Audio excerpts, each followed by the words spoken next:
Work is happening right now on the last phase of a project to rebuild Tulsa International Airport's main runway. This last part is tricky because it covers the intersection of the two main runways that the big airlines use. Osage Casino Sky News 6 pilot Will Cavanaugh has the story. Osage Sky News 6 flying over the Tulsa International Airport, where they've been in the process of updating their main runway for the past few years. Recently, I had a chance to fly with Jeff Howe, the deputy director of the airport, and here's what he had to say about the ongoing project.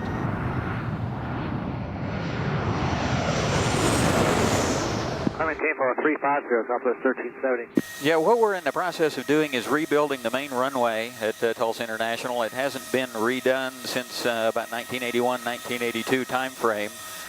This runway has reached the end of its useful life. In fact, it was really only designed to last about 20 years, and we're going to get basically 30 years out of it before it's all said and done. So we're in the final fourth stage of replacing the runway. The only real thing we've got left on the runway right now is just the intersection of the two main air carrier runways. The work that we're doing on the intersection, it'll only be done on the weekends. So we'll actually be closing the runway at 11 o'clock on a Friday evening, reopening it Monday afternoon at 2:30. It'll just be for the limited time on the weekends, and we're looking at right now about a dozen weekends it will take to actually get that work done. American 2323 is 31. The runway that we are rebuilding at the moment is 10,000 feet long, and it's 150 feet wide.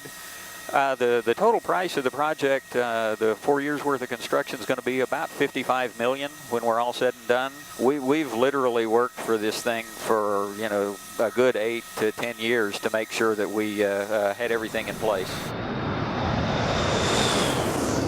Most of the time, the average traveler isn't going to notice anything at all. If they're a frequent traveler, they will notice that they're coming in from a little different direction. So by the end of June, everything should, as far as the average traveler knows, will be totally finished. The whole project's been funded through an FAA Airport Improvement Program. Those funds were generated from your airline ticket taxes as well as aviation fuel fees. Flying in Osage Sky News 6, Will Cavanaugh, News on 6.